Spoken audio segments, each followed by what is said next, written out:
President Trump has told the US broadcaster NBC that he's very angry with Russia's Vladimir Putin for questioning the credibility of Ukraine's president. His comments mark a sharp change of tone from his normal stance towards Moscow.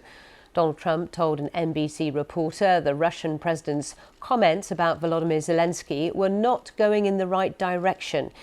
He threatened to impose secondary tariffs on Russian oil and said he planned to speak to Vladimir Putin in the coming week. President Trump also threatened Iran with bombings and secondary tariffs if it does not make a deal and continues to develop nuclear weapons. Well, let's discuss these latest developments with Peter Dickinson, editor of Ukraine Alert, the Atlantic Council, joining us now live from Kyiv. Peter, good to talk to you again. So what is your take on this change in tone from the US president? Good morning, Sally. Well, it certainly is. Yes, certainly is a change in the rhetoric from Trump. It wasn't the harshest criticism he's ever issued. This is a man who refers to Canada as the 51st state, so he was still quite guarded in his comments. But nevertheless, it was definitely a change down from his usual quite deferential tone towards Vladimir Putin. And I think it suggests he knows that his current strategy toward the peace process is not working, and he's in danger of looking foolish. Trump has approached this issue from the beginning by offering a lot of concessions to the Russians, putting pressure on the Ukrainians.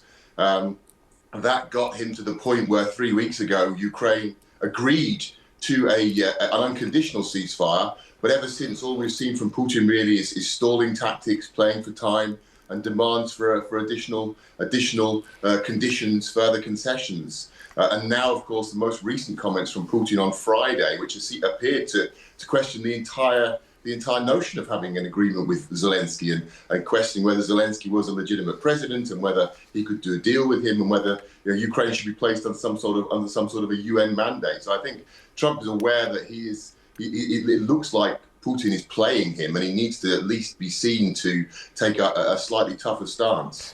Well, clearly he's done that with this interview where he said he's angry. He's made it very clear that his patience is running out when it comes to the Kremlin's response. So how do you expect Moscow to respond to this? Well, I think a lot will depend on this telephone call that the two leaders are expected to have later this week. That's going to be key. That's what Putin's strategy is all about, and rather Trump's strategy is all about building relationships at the top between himself and Putin. So a lot will hinge on that conversation. I don't think at this stage that the Russians will be particularly intimidated. They've heard this sort of talk from Trump before.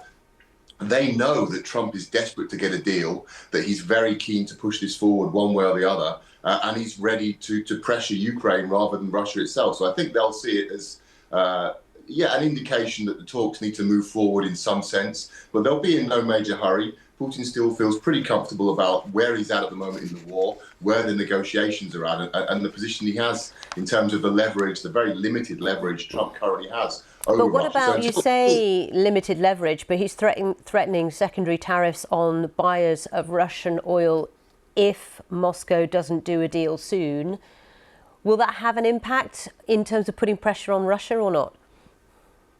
It would have an impact if he goes ahead with that threat. Again, he was quite cautious in how he phrased that, saying if Russia doesn't make a deal, if I think Russia's to blame for that, ifs and buts. So I don't think they'll take it as an immediate threat. I think they'll see that there's still room to maneuver down the line, and if it came to that, then they could make some sort of concessions towards the Americans. I don't think it would be decisive, and the impact wouldn't be immediate. So, Russia will continue with its current strategy, I think, until they are convinced that the Americans are very serious about this and are prepared to impose very painful measures. OK. Peter, good to pick your brains again. Thank you for your time. Peter Dickinson there, editor of Ukraine Alert at Atlantic Council.